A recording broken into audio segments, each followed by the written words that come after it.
This episode of Nuff Said is brought to you by Tweaked Audio. To get awesome headphones, go to tweakedaudio.com and use the coupon code Southgate to get 30% off, free shipping, and a lifetime warranty. Or you can get there through the link on our website, southgatemediagroup.com.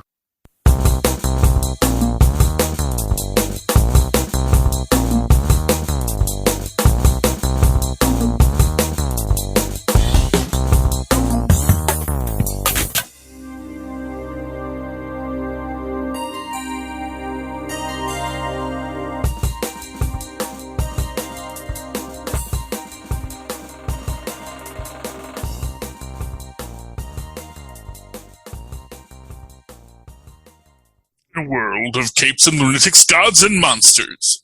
There are those who stand between those gods, those monsters, and those people left to fend for themselves. Are they the agents of S.H.I.E.L.D., or are they the Avengers themselves? Who is the true villain? No one knows except for WandaVision. Enough said. I'm your host, Charlie, the Professor Esser. And with me, as always, is my skinny rich friend. It's Mozz. Welcome, Mozz. Welcome once again to another episode of our show here. And we are talking about WandaVision, Season 1, Episode 6, the all-new Halloween Spooktacular. Disturbances on Halloween separate Wanda from Vision, who looks into anomalous activity in Westview. Matt Shackman is our director of this episode. Chuck Hayward. Chuck Hayward. And Peter Cameron, our writer, get our written by credits this week. Of course, Jack Schaefer. The great Jack Schaefer is always our created for television by... she's the producer. And, of course, Jack Kirby and Stan Lee created Wanda Maximoff. Roy Thomas and John Buscema created Vision. Peter Cameron was our executive story editor this week, as well as Bobak S. Farjani, both executive story editors. And then, along with Mackenzie Dorr, and then we get three hardest working people in show business this week. Our staff writers, Megan McDonald, Laura Donnie, and Cameron Squires. All staff writers, all doing what needs to be done to get this show off the air. Or on the air, as it needs to be. Anyway, so this is an interesting episode. This, of course, opens with our Malcolm in the Middle entrance. Which was a lot of fun. Don't question, just keep going. And is it a dream? Is it reality? All these things are in our thing. Wasn't the actual song to Malcolm in the Middle that "Don't give a damn about my bad reputation"? No, that was Freaks and Geeks. Okay, fair enough. That was that one. Yeah, so different shows, but no, Malcolm in the Middle was by They Might Be Giants. Life is Unfair. Life is unfair. Right. And they utilize the fourth wall break a lot in this, because this is the fourth wall breaks of Malcolm in the Middle, which also tellingly, our first character to break the fourth wall was little Billy with the magic powers. And this is interesting.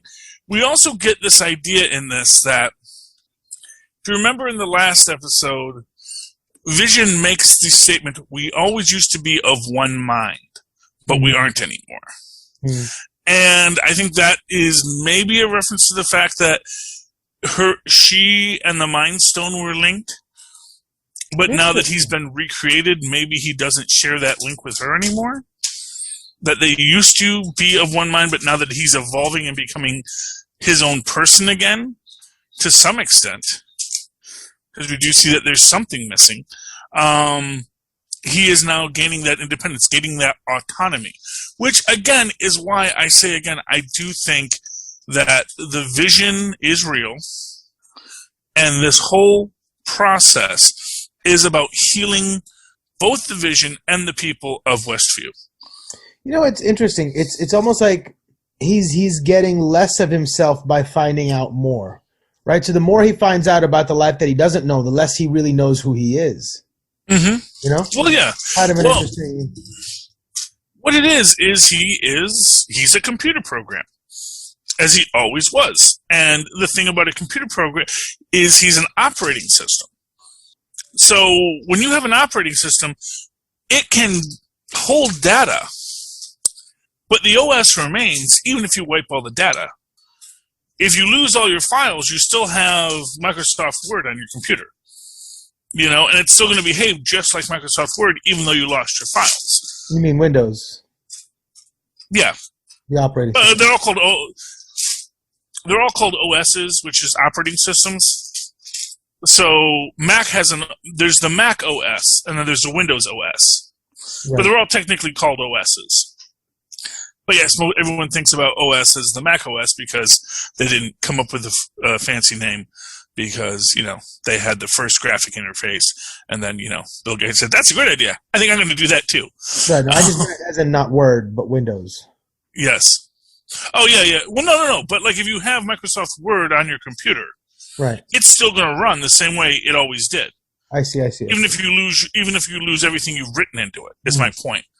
And, yeah, the Microsoft OS is going to run if you reset to factory defaults. So that's basically what happened. He got reset to factory defaults. He is it that, or is the idea like if you clone a consciousness somewhere else, mm-hmm. you know, is it immediately going to start becoming different?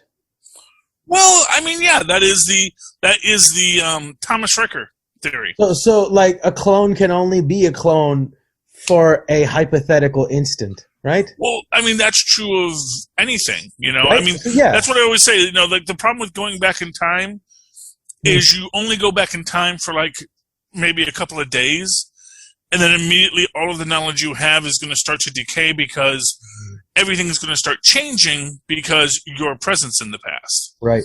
You know, so once you create that new clone, that new body for Vision, it's going to start...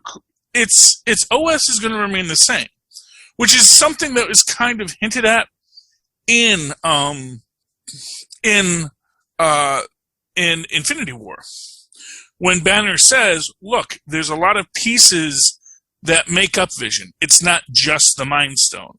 That all of these bits of his operating system are there: Ultron and Banner and Stark and Jarvis. They're all in there, and maybe." That's the bigger part and the best part. So do you think, like, when he stepped out of that bubble in the last episode, the Mind Stone was on his head? Does that mean the Mind Stone was real and with all of its powers? I mean, that's an interesting. That is the interesting question. Although we also, so here's the question: can there be two Mind Stones in the universe, and can the universe still function? Well, there's only one Mind Stone. That's the thing. Remember that the old Mind Stone was destroyed by Thanos. That's because that was the second snap. And we're going to get to the second snap in a minute. Okay. Because there was the first snap, which got rid of all of the, got rid of half the people. The second snap was when Thanos destroyed the Infinity Stones, which is why they couldn't just steal that's why when they go and they chop off his arm and chop off his head, they couldn't just bring him back because he already destroyed the Infinity Stones. Okay. There were three snaps, because then the third snap is when Stark brings everybody back. Right, so this is happening that's the third snap. A couple of weeks after Tony Stark gave his life, right? Oh yeah, that's right. So there's the fourth, right. The third snap is when the Hulk brings everyone back. The fourth snap is when Tony Stark snaps Thanos out. Right, and this is happening like a couple of weeks after the fourth snap. Yeah, this is 9 weeks after. So everything that we're watching here is within about, I think he said it was 9 weeks. Did he say 9 weeks? Yeah. What was it, 9 days? Actually, I think it might have been 9 days. I know it was 2 weeks, at which point Rambo showed back up to work. Okay, so that was 2 weeks. Okay, so then this is all within the first 2 weeks after the third snap when Hulk brought everyone back.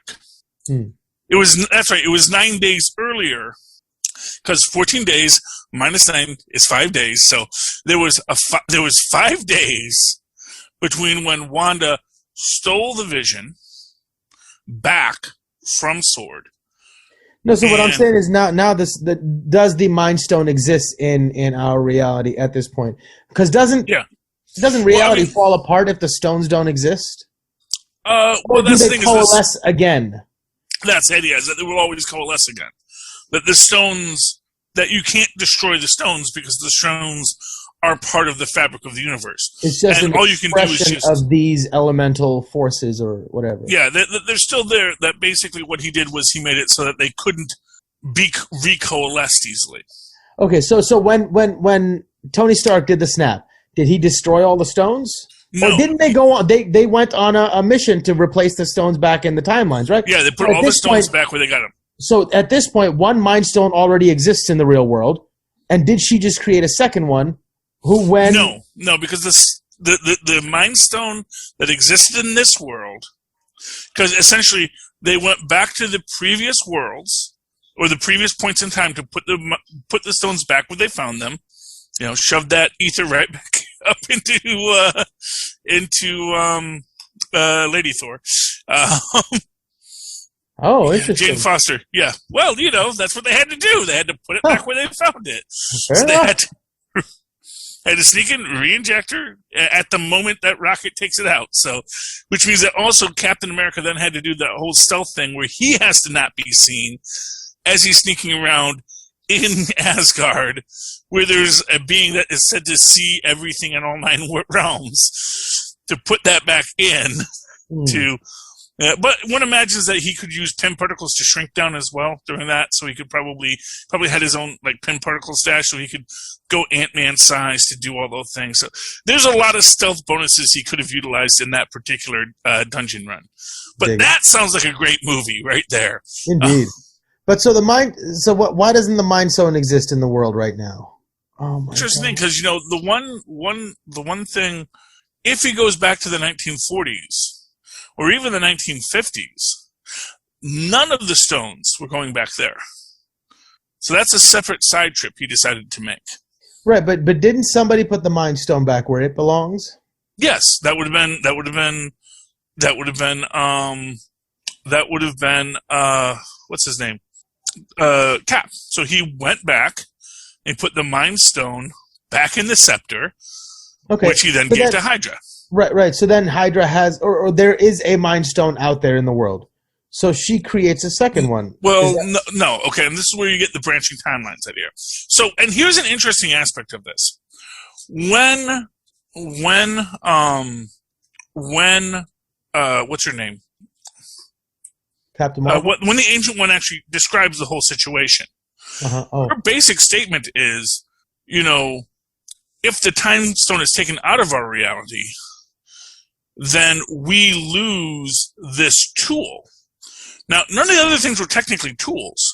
So it's entirely possible he could go back and probably, you can imagine a situation where Cap goes back with the Mind Stone and says, I'm not going to give this to Hydra. That would be a very dumb idea, if I just give this to Hydra. Because that's where they got it from, because the Tesseract and that were both from that time. He can put the Tesseract back in the 60s, but if he brings this back and just gives it to Hydra, that's probably not a good idea. Probably it's more sensible for him to then go in that timeline and say, hey, would you like a second Infinity Stone? Because I got a Mind Stone here, and I don't know what to do with it. And technically, it belongs in this timeline, because this is the timeline we took it from when I took it from my, because I'm about to take it in this reality as soon as Ant-Man leaves with it to go back to our reality. Is he just going to hand it over to Hydra then? I don't know. It's like, and that might be when he realizes, oh, you know what? That he would speak with the Ancient One about it and should say, well, obviously, we just need these things in our universe. They don't have to be given back to the person who had them, except for this Mind Stone, because that's the one that we're using at the moment. And so in that universe, Hydra never gets the Mind Stone. There is no Vision Scarlet Witch. Who knows what happens in that universe? Well, there would not be a Vision either. All those things would not happen the way that they played out, because the stones wouldn't have been where they had to be for those storylines. but it might be a decent universe anyway, because it's just an alternate timeline. So long as that Mind Stone's there, there's one where it goes back to Hydra, and there's one that it doesn't, but so long as it's in that universe, that's that universe. There's multiple Mind Stones all the time anyways. Well, I mean, arguably. Across all the infinite realities, yeah. Okay, fair enough. But that goes into so here's what is going on in this episode, because this is a very intense episode. It's a lot going on. We're at the Halloween episode. Vision is going rogue, and he's lying to Wanda, which is really telling. And Wanda doesn't like it, but it becomes this question of why does she not like it? Does she not like it because she wants to stay in control, or because she's worried about him? Because as we see, what he does is he starts to wander out. And as he's wandering out, he comes across parts of Westview that aren't part of the main story, where people are seemingly stuck in glitch loops, where they just do something. I thought it was because Wanda's power isn't being concentrated there. Her attention isn't. So they're doing the bare minimum. Mm-hmm. Well, they're being background characters. Right, but it's because her attention isn't on that area as much. Well, here's what I'll say. I mean, it's like being an extra in any situation, because they need to reset the scenes. You always have to be in kind of the same spot, doing the same thing. You can't suddenly start, doing a hokey pokey dance in one scene, because that's not what they're looking for. So these people have to be in their one scene, because all they're meant to be there is standing there as people drive on. And we see this even in the central scenes, where everyone's just standing there waiting for things to happen. And we see that when Pietro... that was sort of saying that it's a graded sort of thing. Here are people still feeling a little bit of that power, and they're just like, going like this. And then you go a little further out, and now there's people not feeling anything, so they're just like stuck. Well, yeah, but they were still moving. They were still doing what they were supposed to do. And that's the thing. And when we get to Vision and Agnes, what we're seeing is the idea that Agnes got herself turned around. She was using, and now the question is, was she trying to drive past Ellis Avenue, or did she just get stuck there? It could or also, was she how did she placing herself there in a diabolical plot to pull Vision back? Oh, interesting. Yeah. Huh. Well, that's the internet. She got so far away from Wanda's influence that a little bit of her personality came in and subconsciously was driving her to break away. Like her inside was fighting against the programming that was enforced on her. Yeah. Well, there's a great line in there, too, when she says, "Oh, I got lost. I got turned around and I got lost." And he says, "Oh, you got lost in the town you grew up in?" And she doesn't give an answer. And that, I think, is the thing, because, of course, she didn't grow up in this town. She grew up in Salem, Massachusetts, as we all know. Well, I was waiting for her to say that, but no. But she does come back. We do get her great witch cackle. And this is also where she does the whole famous, "Am I dead? Because you're dead." Says, "Are you Vision? You're an Avenger." And he says, "I am Vision, but what's an Avenger?" Because, again, this is where I say he's been reset to factory defaults. He's been reset to the main operating system. He said, "What's an Avenger?" He said, "What's an Avenger?" Yes, he did. Oh, I didn't hear that. Is that the last apple? Yes. Okay, enjoy it. But yeah, so he goes, so she does wake up, and then he has to put her back, and then he does tell her to turn around and go home, So she is able to do that autonomously, and then, of course, that's when Vision tries to make the walk out. Does he tell her to go home, or does she immediately just snaps back and she goes, "Oh," and just turns around because the programming kicks back in? I mean, one or the other. I mean, everyone knows you can't pass Ellis Avenue. That even is a thing where Wanda tells the kids, "Don't go past Ellis Avenue." And here's the thing about that. And this is something I've said before. In my theory, all that's keeping these people alive is Wanda holding them together. And that a lot of what it is everyone needs time to heal.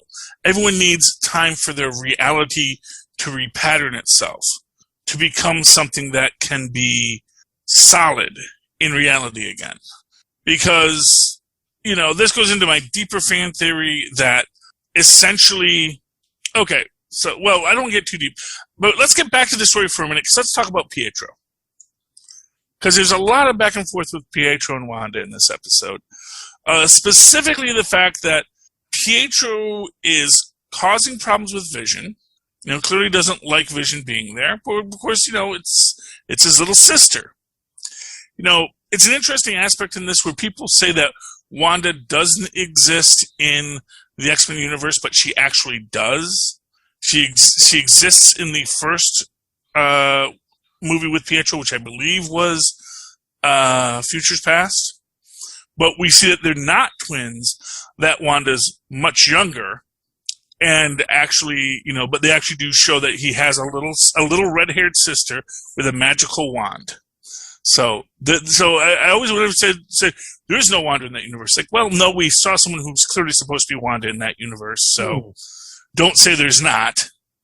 But anyway, but in this one, everything Pietro says kind of seems like it has a double meaning.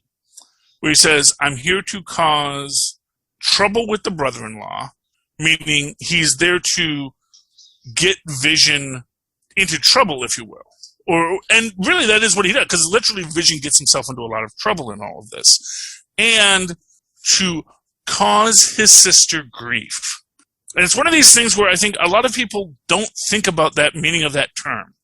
Because they just think it's grief like, oh, he's just causing pranks and causing her grief, making her life hard. Whereas, in truth, what he's doing, arguably, is helping her grieve, causing her grief for everything that they've all been through. Now, maybe she's going to be rewriting reality so that reality does continue. And she doesn't have to grieve, but except that maybe she will still have to grieve because whatever she creates, she's going to create these new things, but they're not going to be exactly what once was. So she can bring Pietro back, but it's not really Pietro. It's not the same Pietro. She's going to bring Vision back, but Vision isn't going to be who the Vision was. But that's a good thing for Vision because it is about Vision being now a fully formed sentient. He's not reliant on Wanda. And it goes to this idea of the Mind Stone. So if Wanda's powers have the same frequency as the Mind Stone, she is essentially constantly feeding him to keep him alive. And the idea is that if he can coalesce in his own self eventually, he will no longer need Wanda to keep him alive. And arguably, that's what everyone in Westview is trying to get to, that point where they don't need Wanda to keep them alive.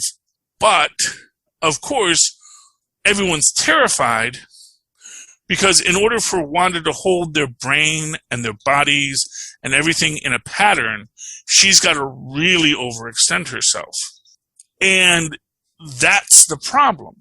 That's the problem for Wanda because, originally, if we think about this, when it first starts, it's just her and then two other people. Well, maybe four other people because we do see the cut back to the office. But there's a very small number of people in the first couple of episodes, and then we get to the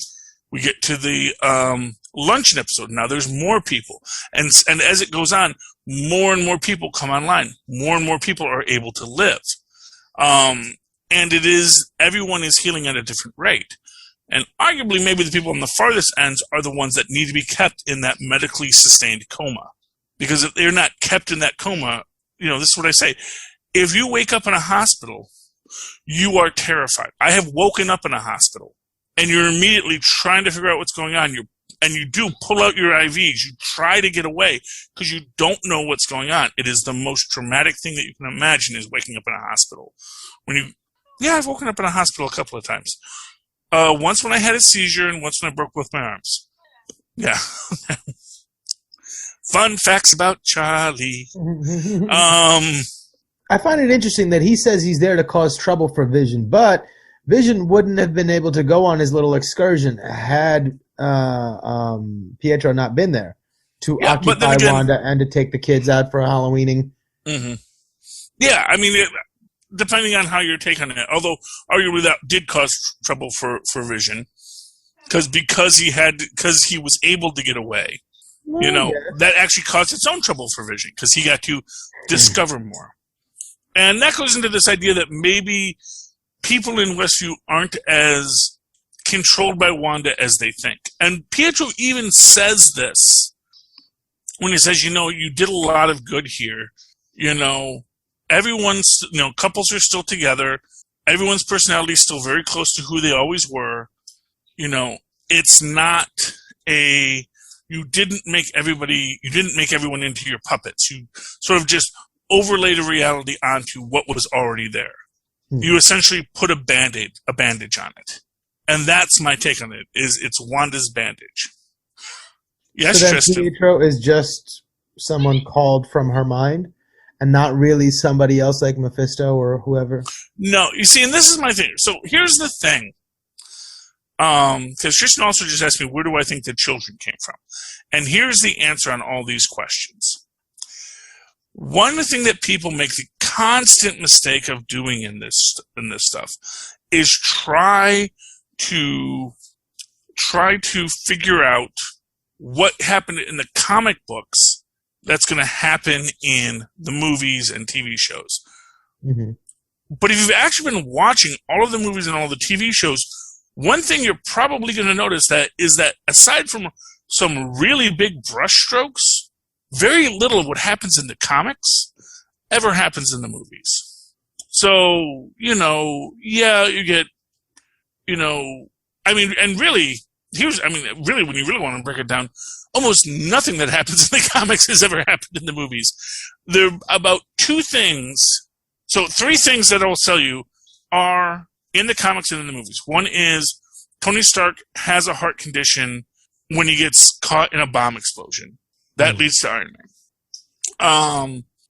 Steve Rogers goes under the super soldier serum to become Captain America. And then Loki is directly responsible for the forming of the Avengers because it's his attack that causes the Avengers to come together.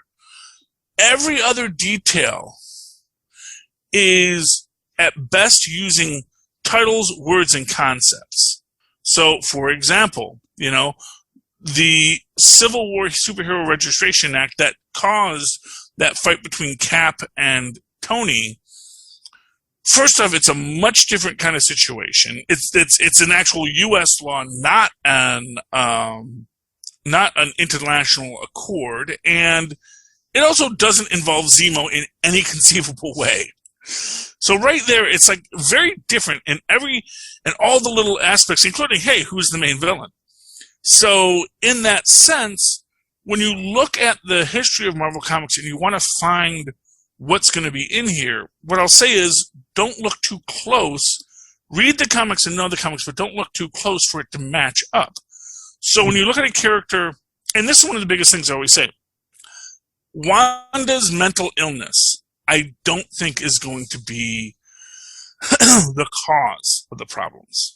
I actually think that is, again, a red herring, because for what it's worth, the idea of the crazy woman with superpowers is such a hoary trope, as they say, that I think they're going to say, well, let's subvert that. Let's figure out another way to tell this story without having it be, oh, Wanda's just a crazy lady.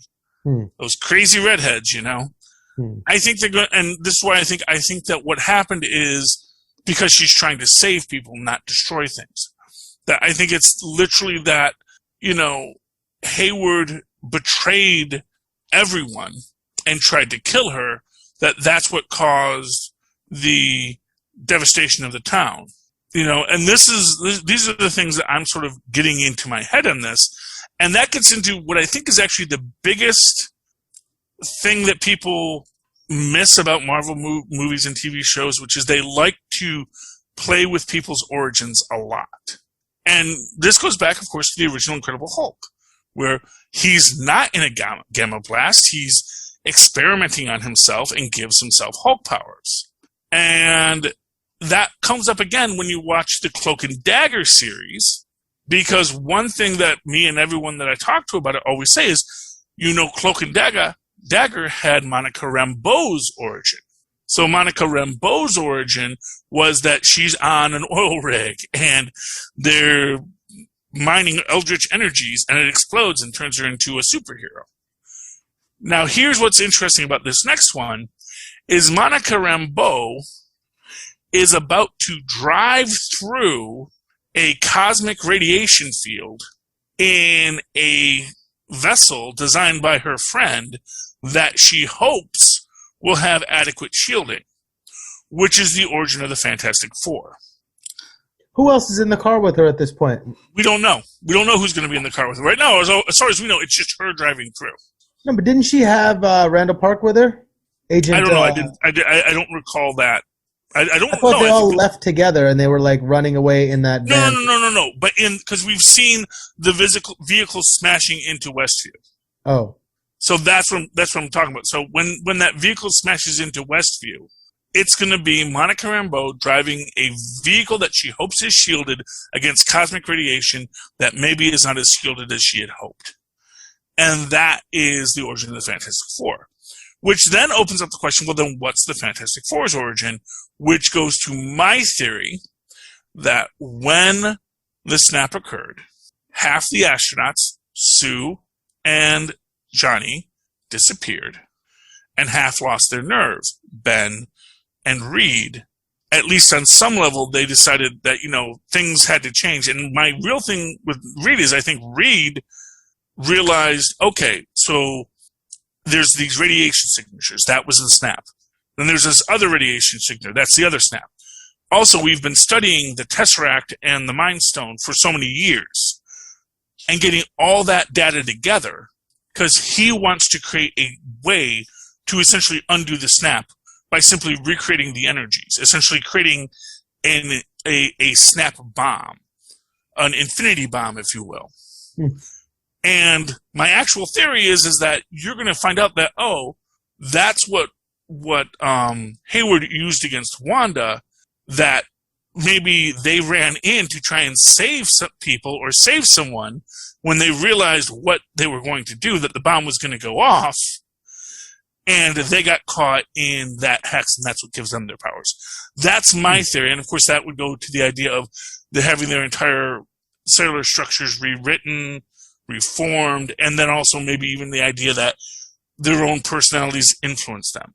So if we do get Reed Richards as the aerospace engineer, and I think the idea is that he has guilt over the fact that he created the bomb. But that's just pure fan theory, but it would fit with the pattern they've done, which is changing things and giving other people's origins and saying, well, what makes sense for this character to have this origin now? Right. And that is seeming what they've done by and large, Beyond that, what else was in this episode? Let's talk about Director Hayward.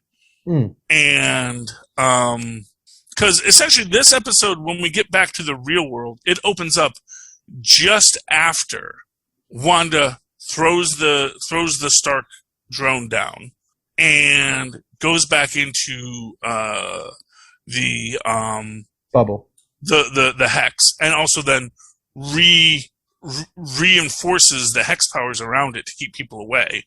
Again, stretching out her powers more and more. Which could be why some of those people were hanging around doing nothing. Well, exactly. That's the thing is she is being stretched to her breaking point. Which we do get a hint of this in the teaser for next episode, which is, where she's basically hungover, is the premise of the teaser. And giving herself a timeout. I'm just having a little staycation. I'm putting myself on quarantine. That'll show me. It's an interesting take that they did, and it's a good way to incorporate a lot of modern realities into what we're seeing.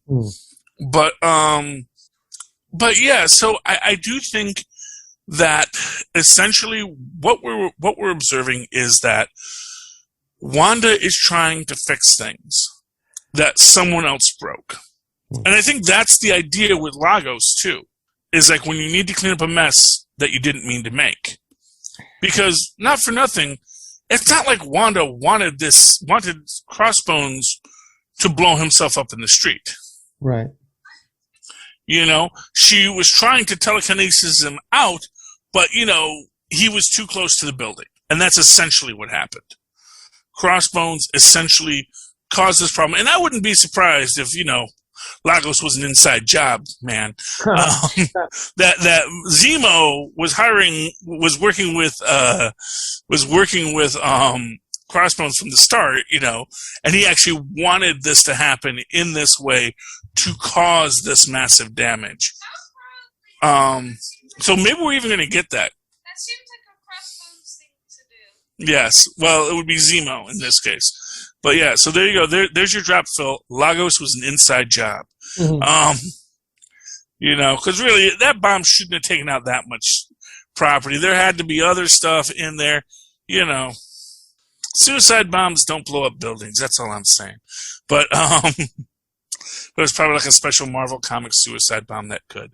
And that was the problem. She was trying to control it. And I think she even like tries to encapsulate it. And then just she couldn't hold it anymore and it had to explode. And then there's a building right next to him. So she must have gotten more powerful since then, right? Well, yeah. Well, that's the idea. And for what it's worth, has been said, she's been snapped and snapped back. So, you know, she's going through all that CMBR, you know, as have a lot of people.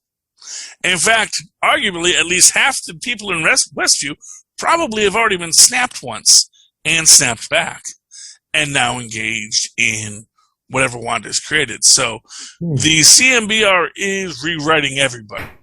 How interesting. Idea of, again, the mutants, and who were the children of the atom. The idea was that the mutants always existed, but after the atomic bomb testing in the 50s and 60s, suddenly these mutations become a lot more powerful and a lot more common. So there may have always been mutants. So there may have always been a Charles Xavier or a Magneto. But maybe once all these Infinity Stones start exploding, it awakens these genes more and more. Which is why I think the idea of an infinity bomb is a really logical outcrop of it. Because, as I've said, if you had a weapon that you could snap your fingers and make your enemy disappear, isn't that something you would want to put billions of dollars towards weaponizing?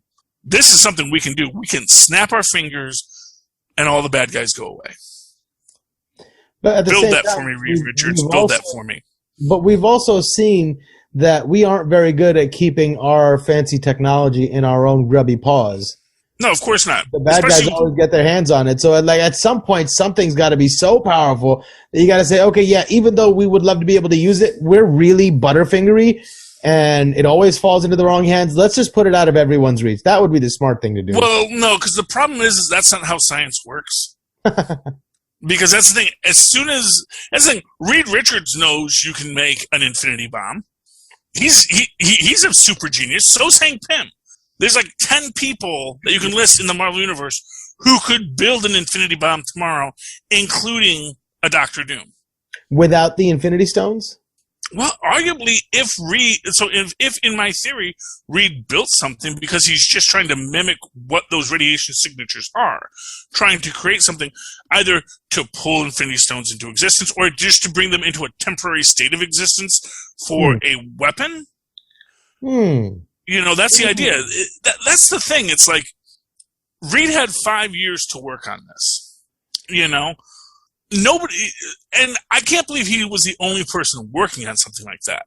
Because that's the thing. Every scientist in the world, as soon as there's a snap, you know, they're going to say, well, what happened? How did this work? What were the parameters? If you're a sword scientist, you know about Infinity Stones. You know that they're basically magic. So you immediately are going to say, well, okay, so were they snapped out of existence? Can we snap them back into existence? even if we can't, maybe it'd be nice to have something to snap more people out of existence if a Thanos ever comes back, you know? When you think about it, that's like your biggest threat right there. We need to build snap technology because there is a Thanos out there. And if we don't have snap technology, what's going to stop him from coming back the next time? Or snap back technology. Exactly. You know? Or whatever, you know? And that's the thing. I think that Reed, like, and of course this is pure fan fiction now. I think that Reed, after the loss of Sue, because as I said, that gives you that great explanation for the big age gap between Reed and Sue, where it got much larger. But I think the idea that he spent those 5 years trying to crack this nut and crack this code and probably created something that then Hayward used as a weapon. It was never his intention that it should be a weapon.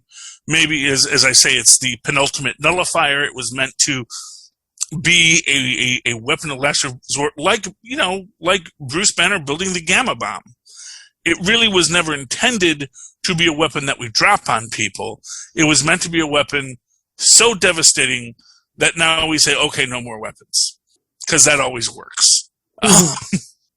Although you can make the argument that, actually when we made the hydrogen bomb, a lot of countries said, you know what, let's just all agree, none of us have hydrogen bombs, okay?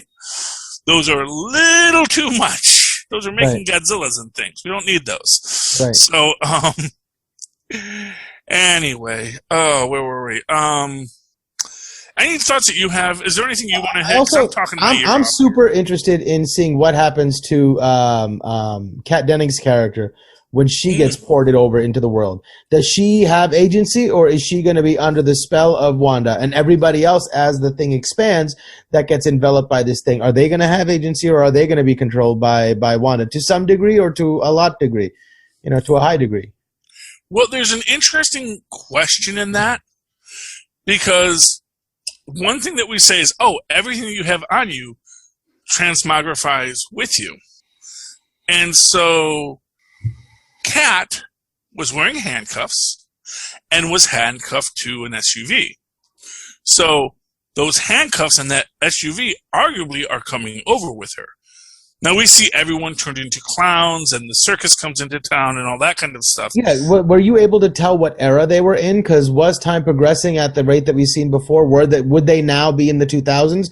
Or are they starting the cycle again back in the 50s? Where would they end up? Let me put it to you this way. Big top circuses don't really exist that much, but they might exist in a sitcom. So the idea, and that goes into what you might call, Marvel logic. Circuses are one of the biggest businesses in the comic book industry. For some reason, circuses, Robin's in a circus, and Hawkeye's in a circus. The business of circuses has never been better. And I guess there's this argument that would say, you know what, if you're in a world where people are doing superheroic things, not everyone gets to live in Manhattan and see Spider-Man, but you'd sure like to see someone do those kind of moves and do those kind of stunt show spectaculars. And I'm sure that for a large segment of people that have powers that don't want to be responsible for saving people, they can use their powers in ways like this that could still net them some money, give them a life, and they don't have to be so in trouble all the time. Well, that's when you get to the Unlimited Class Wrestling Federation. And that will be coming. I guarantee it.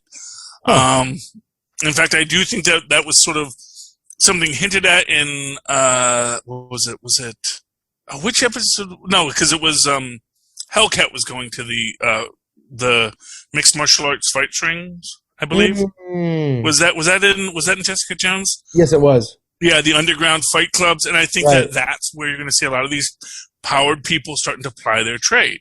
Yeah, well, because that's the thing. It's sort of the it was the thing about Andre the Giant, was that Andre the Giant never played unless he wanted to play, because he was and every so often wrestling would have a guy like that who could just win. He didn't have to lose if he didn't want to, which, made him a high demand property. And there were actually guys before Andre who were very similar, who were like just the best of the best wrestlers, who They would wrestle, but they would decide if they would win or not. And they would be gracious. They would lose all the time, but somebody said, "No, I will win this fight." And you didn't question that because no, I'm supposed to win this fight. He goes, "No, you do not." And so when you get into this idea of mixed martial arts and the idea of there's going to be this guy who's got his super soldier serum and he's going to be dominating, and then some other guy's going to come in. It's like, no, you do not win this fight today. So, and that's going to build into that unlimited class wrestling, which will be delightful. I cannot wait. Because then we'll get Demolition Duffy. I'm waiting for Demolition Duffy to show up in Falcon Winter Soldier in a couple of weeks. So I hear he was a wrestler too. Yeah. I'm sorry, what? We're getting Wolverine in Falcon and Winter Soldier? No, not Wolverine. Demolition Duffy. Did someone say Wolverine was going to be in it? I heard rumors swirling that they were going to at least introduce or end the show with introducing the idea that Wolverine's coming or something to that effect. Or that there is a Wolverine in this universe too. Right, I mean, it could be. It could be. I think that they're going to be giving us these little hints more and more, which is why we're all wondering about this aerospace engineer who made a vehicle with inadequate shielding we say it's inadequate, but it's not. But the idea of the shielded vehicle going through the cosmic microwave background radiation, and how that's going to affect things, It's gonna be interesting, whatever we get. I do want to see what Darcy does. I want to see if they make her a waitress. Because she's from Two Broke Girls, so it's like right. That would be. She said they've already made a kick-ass joke. Yes, it would be neat. I actually think she's going to show up as Vision. Oh man, you know what would be great? She's Vision's sister. Interesting. She's like, hey, or she's Vision's cousin. Right. Oh, you know what? They'll call her Stacy Horton. Right, and they'll pair her up with Pietro. Yeah, something's gonna. I mean, I could see that. I could see that very easily. Yeah, that would be really cool. But they're gonna do something with that. I'm still waiting to see what they do with a lot of this. Marvel has given us lots of Easter eggs over the year that they can always come back to. They've done a lot. They've done enough crowd scenes with enough stuff that if they ever want to say, "Oh yeah, no, that was this," and we meant that for like the last 40 years, it's like, no, you didn't. It's like, well, no, we didn't, obviously, but you know what? We can call back to it. Hey, I'll go with it. I'll go with it. All I need is for it to make a little bit of sense, and I'm like, yeah, okay, that's good enough for me. But it's a lot of fun and a lot of excitement. And any final thoughts? Oh, by the way, did we ever mention about the Tristan's theory that when the people in hazmat suits go through the thing, they may maintain their memories? What? Wait, what? They may maintain their memories. Why wouldn't they Has anybody lost their memory? Everyone loses their memory when they go through the hex field. Oh yeah, Monica Rambeau did initially too. Yeah, but the theory is that when Franklin, and it's not an Easter egg because they actually do call him Agent Franklin, but that Franklin, when he comes through, he does seem to have some understanding of where he is. Yeah. Before he gets sent back. Right. And as Tristan pointed out, there were several people in hazmat suits that got pulled in. And if, as Monica Rambeau believes, this vehicle is going to give her some sort of protection against things, maybe everyone that was in a hazmat suit is going to come out of it and actually be aware of what just happened. And they might even have a little bit more autonomy because they're not being controlled. You know, they're not being controlled, and they also don't need Wanda to keep them together. And they might not have their molecules scrambled in the same way to unlock any mutant genes in them. They might be... Oh, that might be an interesting side effect that, that sucks. You didn't get any powers. Didn't get any powers. Everyone else got powers in Westview, not me. But, yeah, so there's a lot of interesting possibilities in all of this. But, yeah, so that is another possible theory. Okay. Any final thoughts? How many more episodes do we have to go? I think we have 9 episodes, or I think we have 3 episodes to go. And I think they say that the theory is it's going to be 3 almost an hour episodes. Oh, finally, let's get to it, you know? Yeah, and from what we see of the teaser, I get the feeling we're at modern times now. And so whatever we're dealing with, it's going to be, the stakes are going to raise and raise and raise until our denouement.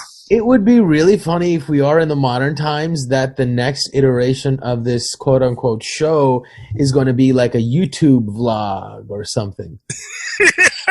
That would be cool. We still make television. I know, but like the more popular stuff is coming from the internet. Oh, well, it'll be, so you see, that's the thing. If Jimmy Woo had been brought in, he would be saying, but that's just a theory, a Woo theory, and cut. Yeah, that would be fun. That would be great. I would Dennings would be doing like a makeup tutorial YouTube vlog. Oh, no, she'd be doing hard science. She's a doctorate. Don't No, I know, but she's traveling into this Candyland world, right? This sitcom world. We will You have made to see her a waitress. I did make her a waitress, that's true. But that's only because she'd been a waitress. All right, fair and enough. she could still be a waitress and an astrophysicist. Right. As a lot of astrophysicists will tell you, the amount of jobs for astrophysicists in our world is not as much as it would be in the Marvel Cinematic Universe. Yeah. We're kind of astrophysics has become a much more money-centric industry. It's like, hey, we need to know relativists, Eisenberg, Rosencrantz, and Gilderstein, Einstein bridges are. I made it work. Right. Anyway, so yeah, that would be interesting. That would be a great. I think that'd be super cool to have some sort of like web video blog kind of thing. Well, who knows? You might get something like that in the next episode, where she is, where that's where we see Kat, where she's explaining the theories. Like maybe the kids are watching her on their Rox tubes, Yeah. And she's like, so what happens when we enter into a hex? Oh, that would be great. And just showing all the mathematics of it. That would be awesome, actually. Yeah. That would be really cool. That'd be really cool. She'd be like Bill Nye the Science Guy. Oh, yeah. Oh, and that's a perfect role for her. Right? That would be great. Science Cat. Yeah. Hey, kids, that would be so great. They're watching, actually, what's her name? Darcy. Darcy's Science Time. Yeah. Is it, hey, kids? Because they're Dr. kids. Darcy. And they're in that age. They're about 10 years old, 11 years old. That's when, you might be interested in that science. Yeah. I'm going to do that Saturday morning science show. Yeah. Dr. Darcy. Dr. Darcy. Oh, I love that. Dr. Darcy's Science. Yeah. So how do we restructure things at a molecular level? Oh, that Dr. Darcy for answers. Yeah, Dr. Darcy. Maybe she's doing a radio call-in show. Who knows? So yeah, that's the thing I was most interested in the next episode. But I can't wait. I think everyone wants to see what happens to Darcy. Yeah.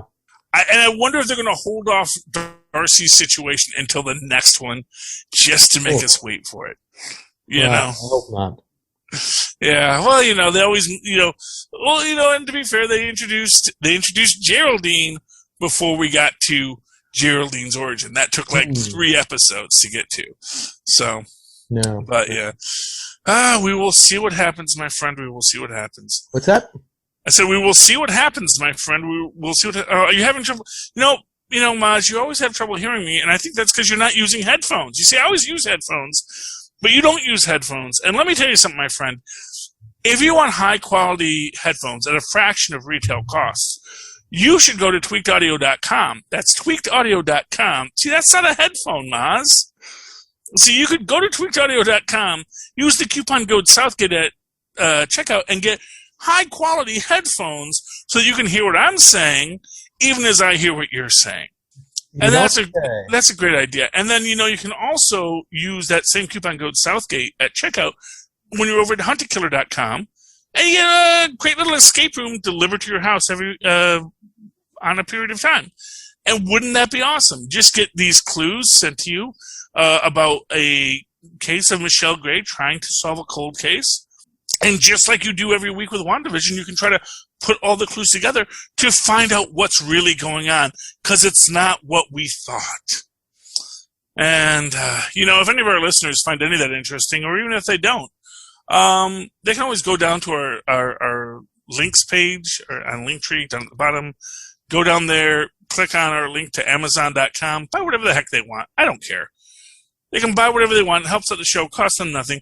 And while they're there, they can check out Pod Life, the book written by the Southgate Media Group family about what is podcasting, why is podcasting, and how is podcasting, as the great Dave Bautista would say. Why podcasting? Why is podcasting? Anyway, if they ever do any of that and they want to talk to us about it and how it made them happy or how they made them sad, Mozz, how can they reach out to you and tell them that? Oh, they can email me at mozzmanzor@gmail.com or find me on Facebook under Mozz Manzor. That's MOZZMANZOOR. And, of course, if they would like to write to me in that old-fashioned email way, where Mozz and Paz once did, they can do so at superconnectivityblog@gmail.com. That's superconnectivityblog, all one word, @gmail.com. And, of course, they should always follow me on Twitter as I live tweet things like Batwoman and the final season of DuckTales. Woohoo! At Charlie Esser, that's CHARLIESSER. Look for the 2 E's in the middle. For quality. Bing! Thank you, Mozz. Dear listeners, you've spent another evening hearing our thoughts, believing our words, as we studied the dangers that exist in the Marvel interconnected universe. Tune in again next week, and until then, enough said. But, oh my goodness, we did not talk about Yo Magic at all. Oh. Okay, so quick plotline, Yo Magic is... Post credits. If you don't unlock Yo Magic, you don't get to live. Because that's what Pietro and Wanda did. But so many other children in Hydra's custody did not unlock their magic. And they died. And Wanda, being the empathetic twin, probably after reaching out to bring back Vision, maybe brought back them. You think the other townspeople are the other test subjects from back in the day? I mean, it's possible. I mean, that's the other theory that, I like that a lot. Wanda, that Westview really doesn't exist. But the reason no one else can see it is because only people that have a connection to it can see it. So, I mean, that's another theoretical possibility that everyone in New Jersey, there's no such thing as Westview. Because, as I've said, in New Jersey, we face east. Nothing to see in Westview except for those Allegheny Mountains. They're pretty, but wouldn't you rather look at the Jersey Shore? See the glittering lights of Manhattan? See the east? No. Nothing to see over there except, Pennsylvania.